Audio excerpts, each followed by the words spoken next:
All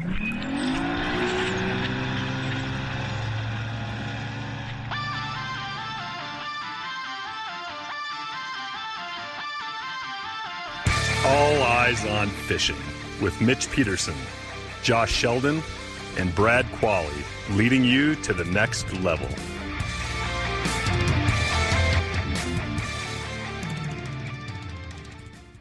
Hey, everybody, welcome to the next level. Are you guys going to do it? The next level. The next level. So we've had It works good. We weren't going to do it. No, we weren't. And then he gave us that look like, I felt like it was it. coming, so I was just like, here we go. But anyway, so we had a bunch of emails come in asking us a bunch of different questions. And we're getting back to those, and we love them. So keep them coming. But it really got me and Josh, we're talking the other day when these emails were coming in. We're getting ready for a walleye tournament, too, coming up. But we started talking about success that we have fishing day to day. We also talk about success in tournaments and what that looks like, what tournament success looks like. And we're going to dive into both of those. But what I think we're going to be talking about really is not to be afraid when you get into the tournament series. And we're going to explain what we mean. We talked like 45 minutes before we turned on these mics. And we're like, why are we not recording this? Right, exactly. Because now we're going to go back into what we just talked about. But a lot of good conversation that we had. So I think we kind of want to start off a couple things. First of all, we talk about a good day fishing and tournament days. They're totally different. You can have a good day tournament fishing. Right. And it's an okay day tournament fishing, but it'd be a great day if you're just out fun fishing. And tell them. I mean, I think real quick.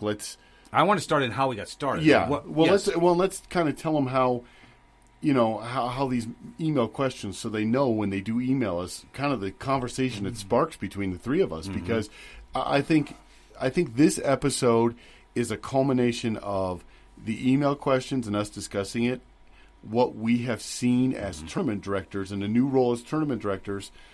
Watching the two events that we've had and how people have competed and the strategy they've used, and then the tournaments that we've fished in this year, it's almost like this big giant.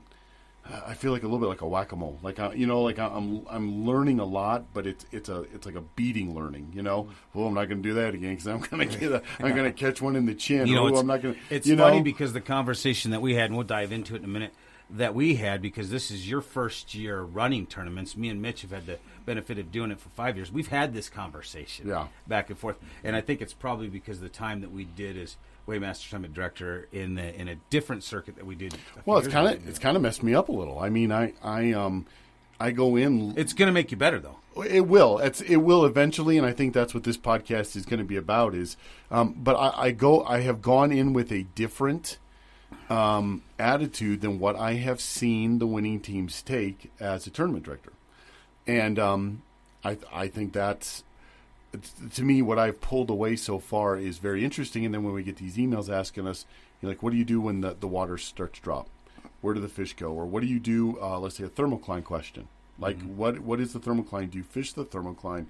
How much does a thermocline come into your decision-making process? Mm-hmm. These are all great questions. And I start to think to myself, well, do I really pay attention to that? I don't. No, I don't either. I mean, the thermocline to me is a moot point for the simple fact of usually we fish much shallower than any thermocline would ever be set up. It may be something that happens to us in November, but most of the time we don't pay much attention. So for me, when I start to hear these and then, all three of us have a conversation or two of us have a conversation about it while we're trying to answer everybody, it really starts to make you think. And so you have to kind of keep these thoughts straight in your mind. Well, I think that anything, I think we got to break this down. When I talk about a good day fishing, what has made it is just general anglers.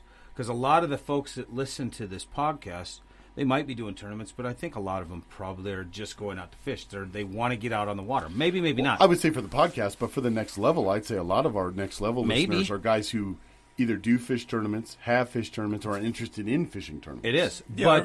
But you got to start off, though, is getting yourself, and I think this is where we need to go with this, is that guys that fish tournaments, don't fish tournaments, whatever that is, you have to be. I think we start off talking about proficiency of fishing before we get into tournaments. Yes. Because if you don't know, if you only know how to jig, well, hopefully that's a jig bite in the tournament you're going to fish, right? So you have to be versatile. So when I'm talking about being progression, good, yes, being good at fishing, you need to know. You need to start a lot of things that we've talked about in a lot of our podcasts.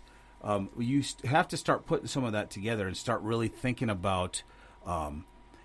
Am I getting proficient at trolling? Am I getting proficient at pulling cranks? Am I getting proficient at pulling bouncers, spinners, slow death, casting cranks, pulling swim baits? All these different fishing things. Different structures. Yes, deep, shallow. So, to get a good day on the water consistently, or just outside of tournaments, if you want to get yourself proficient, you need to learn the different techniques.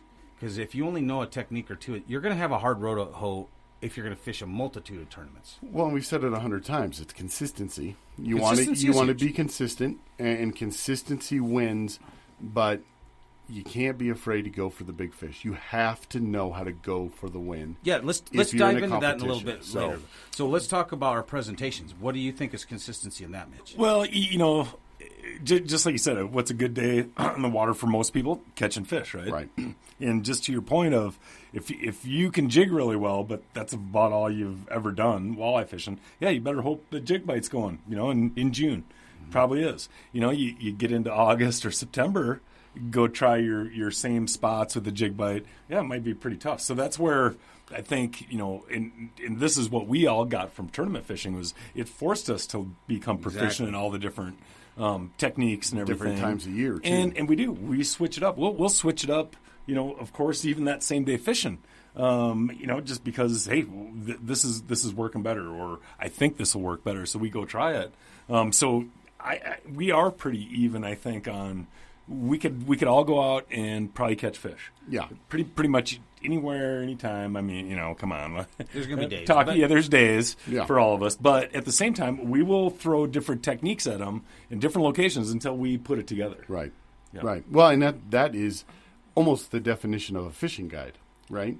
I mean, I think we all could probably be a fishing guide, but most fishing guides don't fish tournaments because they're good at being consistent and producing, but not necessarily always producing the right It's fish. a different game. When we went out, we've done some charity guiding for different things just because the whole state and getting permitted insurance and stuff. So me and Mitch have done some raffles and done some guiding where people Some vet stuff. Yes, where people have won trips with us, right? Because it's a raffle for a charity thing. So when we go out there, we're not swinging for the fences. We're not. We want to. We always ask the last group that we took out. We're like, okay, what do you want to catch today? They're like, we get a choice. Well, do you want to try to catch? You want to go for big fish? Do you want to catch a bunch of fish, or do you want to go for walleye? Do you want to try to catch bass? Do you want to try to catch trout? Whatever it is. If you want to catch trout, we may have to give Junior a call. Oh, Yeah, I know, right? Carp is your specialty. So what I'm saying, and they don't know that there's a choice, but after you've been on the water enough and you learn different presentations, what you want to try to be is consistent. So if the party you're taking out, or if you're that guy that's just getting out and you want to take your kids out, it's a different day than if you're tournament fishing. So you got to get out there and be consistent. So that's why I know a lot of guides, and they are fantastic fishermen. They can really go out and put a good day together. Right. I also know that some of them, like you said, Josh, and I have never asked them because it's kind of one of those things. It's like it's almost too personal, But you get the feeling that some of them don't fish tournaments because they're very consistent, but they don't want their reputation to look bad if they don't finish high. Sure. I've seen that. It feels that way. Oh, well, I mean, you've seen it. I mean, they will just avoid tournaments because if it gets out that they don't do well in them, then it could affect their business. And I understand that. Yeah, and they're hella fishermen. And the guys I know, they're sure. good sticks. Yeah, sure, yeah. It's a money thing. A lot of them don't do and it happens at the next level too, NWT, and a lot of guys that are guides that you see a lot in the social media presence and stuff like that. They're not fishing NWT or any of those events. Yeah. I mean, they just don't. They might fish maybe an AIM tournament or something, but they're not in there, rolling with the bigger tournaments. So the guys that are doing that for a living. Yeah, and so it's an interesting thing, but I agree with Mitch that it's we can all roll in there and catch fish, but the beginning of how we started to build our consistency is what makes us relatable, I think, to our people who listen to us. I remember when I bought my first boat, I'd been walleye fishing my whole life. But since I'd fished from shore, I cast stick baits a little bit, did a lot of jigging, and that's what I did, right? And so when I bought my boat, I was coming from a float tube to a boat. I had 2 very small utility boxes. One had 3 or 4 cranks in it. The other one had jig heads and some jigs. I could fit your walleye gear. Yeah, I could fit. I had 2 spinning rods. Or your rods. wiper, because you were fishing for both. Yeah, whatever. And I could fit my entire whatever. Yeah. I could fit my entire trout in your mouth. The whole thing. I couldn't help it, dude. I could fit my entire tackle box system in the glove box of my boat. And I could lay 2 rods down on the side by the seats, and I was out and running, right? Yeah. And, now I've got a rod locker full of more rods than I can count, and I've got more utility boxes. I've got, it's insane the amount of gear I have. But that all came out of learning new techniques, and I went from having a couple good days a week or 1 good day a week to, like you said, pretty much can go out and catch fish at any point. But I have also learned that there is a big difference between that kid that bought the boat with 2 spinning rods and a couple of utility boxes to the kid now who has to be able to do that no matter the conditions, no matter the lake, no matter the time of year in the middle of tournament season. And so that is an amazing transition, and I think that's kind of next level type stuff. Well, boy, I'm here to tell you, too, is when we first started fishing tournaments, the first time I did it was back in the real early 90s, 92, 91, 92. I don't remember. Maybe 93. It was a long time ago. Jeez. But, geez, Josh wasn't even born yet. I was in high school. But, barely. But he invented fishing. But so that was he was fishing with his sandals. He and Jesus. Yeah, he and Jesus. They're like, so Jesus, you throw a net or a crankbait? No, I had Jesus, dude. It was easy. He's like, want to win? Sure. He's like, where the hell's Judas? He's always late. But anyway, so when I first got I did it really early, right? But when I really, really got into it is when me and Mitch met up, 99, 2000, something like that, and we first decided to start doing it. We both, it's funny because we both had our way of fishing. Me fishing Nebraska, Iowa lakes, kind of, and him fishing more Minnesota lakes. A lot of the same type of lakes, but we still fished a little bit different. And it got me to learn how to Lindy rig better with him because that's what he was huge into doing, and probably casting cranks or pulling boards or something was something that I did a little bit better. But what we did is learned off each other, and that's what we're trying to do at these next level in any of our podcasts. But what it forced us to do once we got in the tournament season, we're like, well, okay, we know how to do Lindy rig and we know how to pull cranks.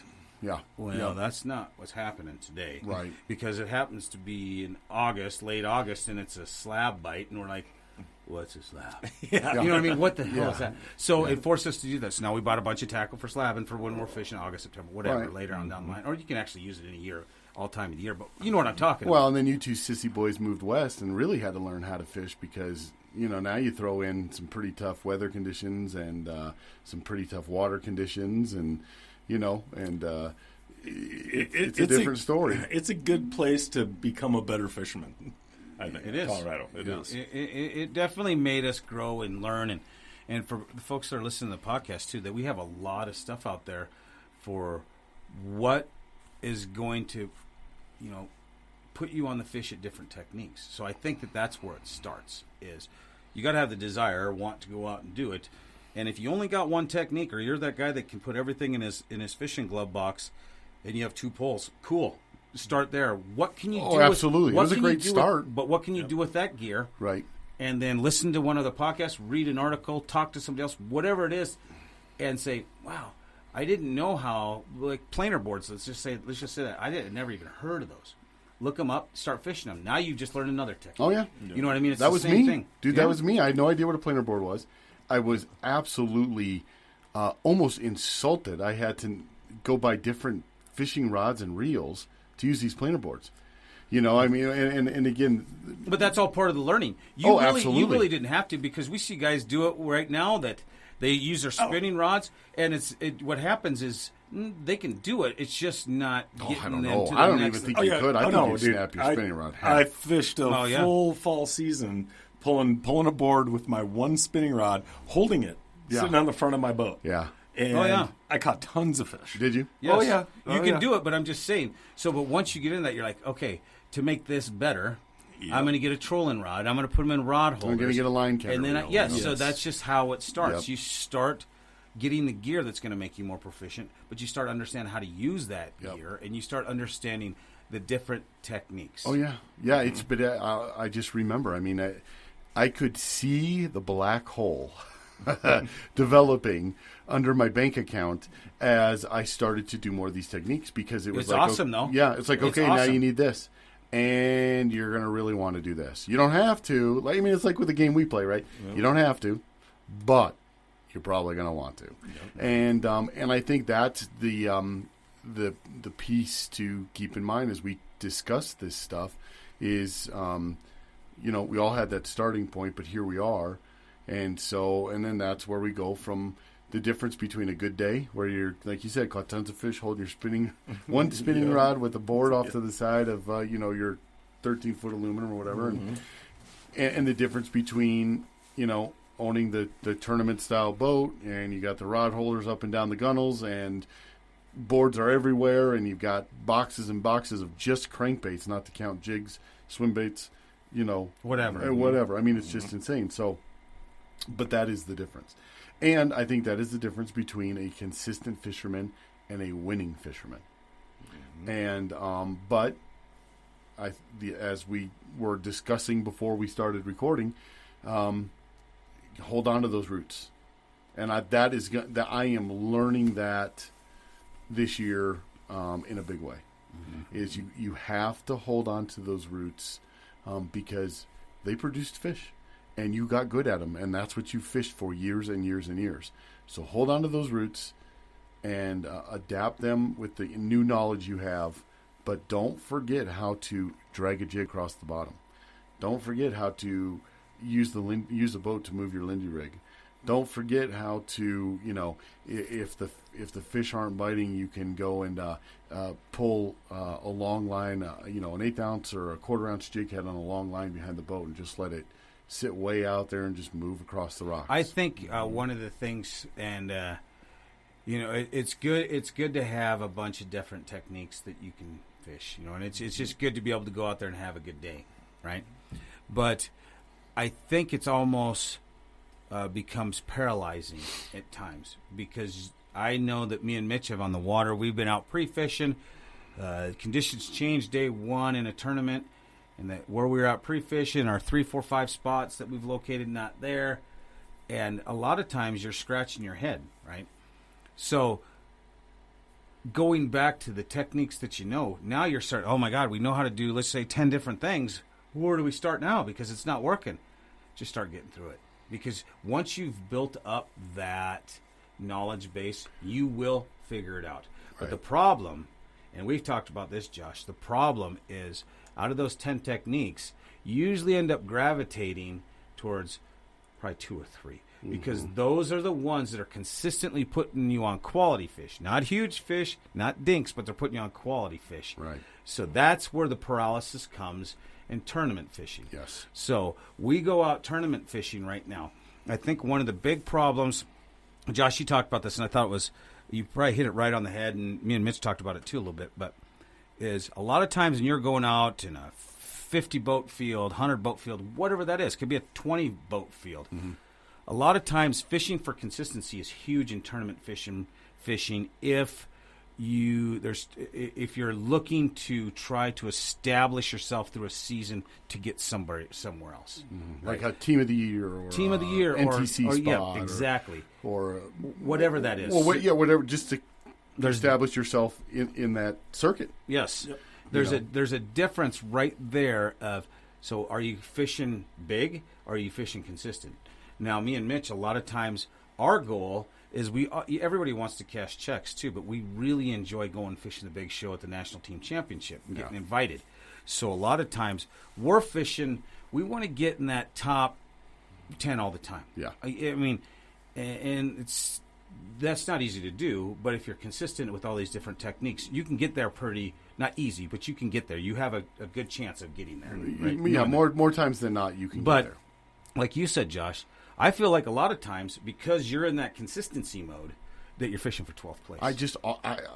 You're 100% right. And I always... 100% right. Yep. I agree. I feel like this year has been, and my partner Eric and I talked about this, is I just looked at him this past weekend, and that's kind of what I'm referring to, is this past weekend I just got back from a really tough tournament where it was some crazy conditions with weather and, 50-mile-an-hour winds and 8-foot waves and, just terrible, especially the second day. And we can talk about weather conditions and stuff in a little bit, but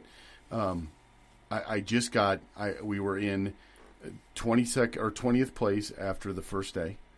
And 100 teams or so? 100 teams. And, that's pretty average for us, pretty consistent for us. We want to make sure, we're not going to win it the first day necessarily, but we sure as hell aren't going to lose it. Yep. And so 20th, and it was one of those tournaments where it was tough to come by a lot of keeper fish. There were one team came in with 30-plus pounds, right? So they were in the lead by 10 pounds. But that's what kind of bite it was, is we had 2 fish, but we're still, one more fish would have put us up 10 spots. So it was a very tight field all the way up to about second. And then from second to first, there was a huge gap. It's crazy because I just, I was happy with 20th. We both were like, all right, that works. We didn't have a great day, but we didn't have a terrible day. Yep. We had a couple good fish. And we'd caught probably 50 fish, but they weren't the right fish. And it started to get me to think, and then we changed our pattern. We changed what we were going to do. We went back to more basic, knowing that the difference between the really good fish and the kind of just consistent fish we were catching was the difference between trolling and casting. Trolling bite was producing fish. The casting bite was producing better fish. That has been the theme of tournament fishing for me for the last 7 or 8 years. Hey guys, thanks for listening to All Eyes on Fishing podcast. I hope you liked your little taste of the next level. If you get a chance, go ahead and subscribe so you can continue to listen to Winning Ways. We appreciate all our listeners, and we ask that you share our podcast with your friends and continue to send in your questions and comments. We really enjoy the interaction with you all. Thanks again, and if you get a chance, go ahead and subscribe to The Next Level. This has been All Eyes on Fishing. Thanks for listening. If you like what you heard, go ahead and subscribe to The Next Level. And you can hear longer podcasts and more information on all of your favorite topics. And check us out at alleyesonfishing.com for apparel, blogs, and other information. Don't forget to check us out on Facebook, Twitter, Instagram, and YouTube. All Eyes on Fishing, leading you to the next level.